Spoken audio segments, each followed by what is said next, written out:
we all remember the good old days of the PS3 when you could fully customize your console. You could make the background whatever you wanted. We had themes. You could make the app icons different. Everything was incredibly customizable, and we all loved it.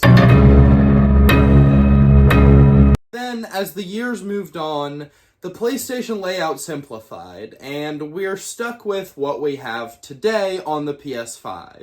Gone is the customization and personalization. Now we just have individual art for each game you have downloaded. Look, this is my console. Fortnite, Cult of the Lamb, Fall Guys, Red Dead Redemption 2. Every game gets its own little piece of art and information about the game, probably a trophy screen, all that kind of stuff. So whether you like it or not, that is what we have with the PS5.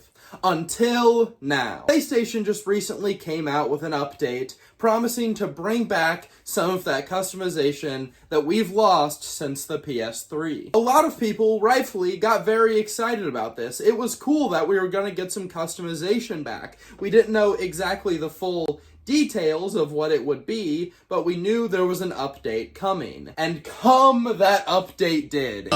Phrasing? In the form of the Welcome tab. So we're going to break this situation down into a few key details. The first is the rollout. Essentially, Sony put out a message saying all users have access now to this Welcome tab update, but it was going to be slowly rolling out to users in the US. So what does that really mean? Well, it means that even though everybody who owned a PS5 got the new update, not everyone got the new Welcome tab immediately as soon as they did that update. So just as Sony said, the feature slowly started rolling out, and people slowly started realizing that it might just be their laziest update ever.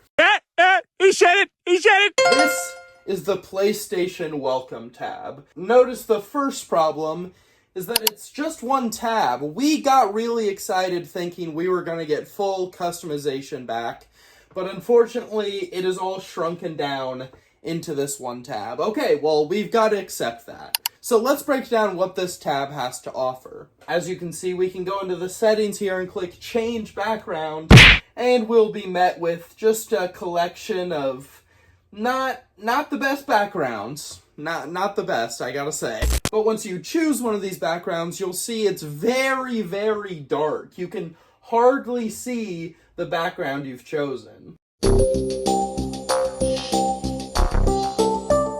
So what's the other feature of the new Welcome tab? Well, we now have widgets, which is so great because you can take a look at different stuff just at a glance. So, to be fair and balanced, I have customized my widgets here to stuff I would actually use. And I think this stuff is nice to have here. I've got the battery life of my controller here, my trophies, my media gallery, which I use a lot when I clip footage, my friend activity so I can see who is online, my console storage, which I need to know because my storage fills up pretty quickly, and I've got the new to PlayStation Plus tab right here, just telling me about new games. Now that's kind of all the bread and butter that this update has to offer, and again, I don't think the whole widget thing is a bad idea. Like I said, it's nice to see these things at a glance. But when you really get down to it, and you realize what people were asking for,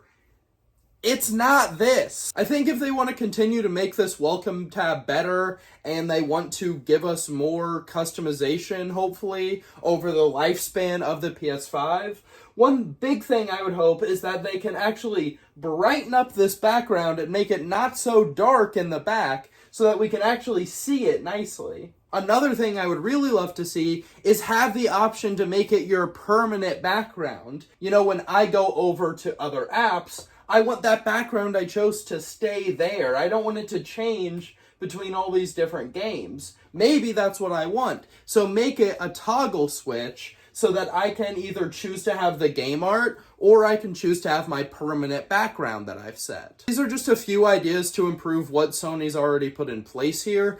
I personally would love to go fully back to the PS3 era of customization. Get rid of all this default game art they show, and just let us do whatever we want. Or, like I said, make it a toggle thing. Give us both options, either full customization or just generic PS5 layout. Because I know some people are used to this layout now and they do want it, but I know a lot of people who would love to go back to that PS3 era of customization.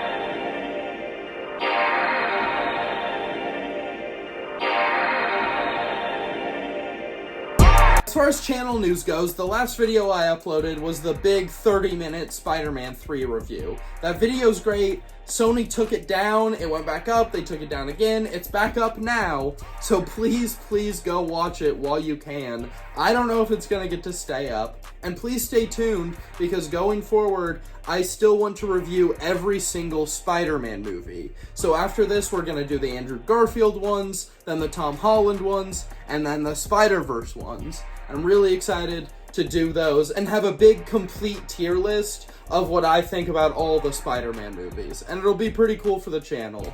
So please stay tuned, hit subscribe. I'm Jake. Bye!